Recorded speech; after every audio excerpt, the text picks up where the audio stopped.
और अब बिहार के बाद यूपी में खेला, क्या कुछ है रिपोर्ट में देखिए।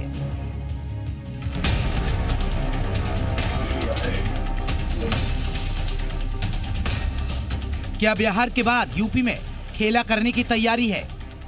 ये कयास इसलिए लगाए जा रहे हैं कि केंद्रीय राज्य मंत्री रामदास अठावले ने लखनऊ में बीएसपी सुप्रीमो मायावती को एक ऑफर देकर खलबली मचा दी। बीएसपी प्रमुख मायावती को आरपीआई के राष्ट्रीय अध्यक्ष रामदास अठावले ने पार्टी में शामिल होने का ऑफर दिया है। उन्होंने कहा कि मायावती अगर आरपीआई में शामिल हो जाए तो उनको पार्टी का अध्यक्ष बना देंगे, जिससे कि हम बाबा साहब की विचारधारा को लोगों तक पहुंचा सके। इसलिए आरपीआई और बीएसपी का एक साथ होना बेहद जरूरी है। उन्होंने कहा कि सिर्फ मायावती नहीं बल्कि बीएसपी के तमाम नेताओं से भी कहूंगा वो भी हमारी पार्टी में आए। अठावले के इस बयान के सियासी मायने भी निकाले जाने लगे हैं। सियासी जानकारों का मानना है कि बिहार के बाद बीजेपी यूपी में भी खेला करने की तैयारी में है। यूपी में बहन जी को अपने साथ लाने की कवायद तेज हो गई है और इसके लिए दलितों के नेता अठावले को सूत्रधार बनाया गया है। मायावती अगर साथ भी नहीं आती हैं, तो बीएसपी के नेताओं को आरपीआई या बीजेपी में शामिल कराने की भी तैयारी तेज है।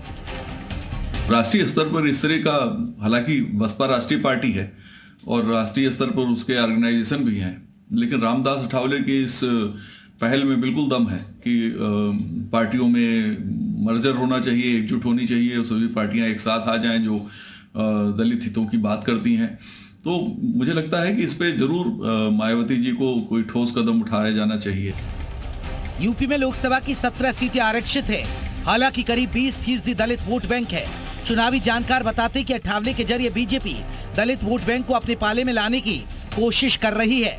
अठावले खुद महाराष्ट्र के एक बड़े दलित नेता हैं, इसलिए लोकसभा चुनाव से पहले वो यूपी के दौरे पर पहुंचे हैं।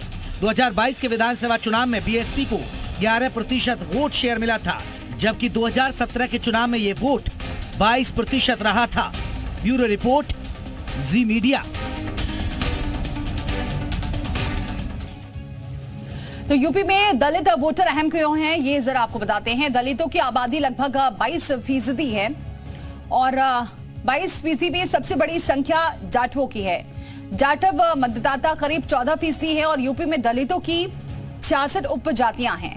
42 जिलों में दलितों की संख्या 20% से अधिक है। पश्चिमी यूपी में कई सीटों पर निर्णायक भूमिका में दलित वोट है। सरकार बनाने की गारंटी मानी जाती है। वहीं इन सीटों पर दलित वोट बैंक प्रभावी भी है, जिसमें गाजियाबाद, मेरठ, बिजनौर, बरेली, कानपुर, नगर, अकबरपुर, बिजनौर, फैजाबाद, कैसरगंज, डुमरियागंज, संत कबीरनगर, कुशीनगर, गुंजौनपुर, मछली शहर, मिर्जापुर, रॉबर्ट्सगंज, ये तमाम वो जिले हैं जो काफी प्रभावी रहते हैं।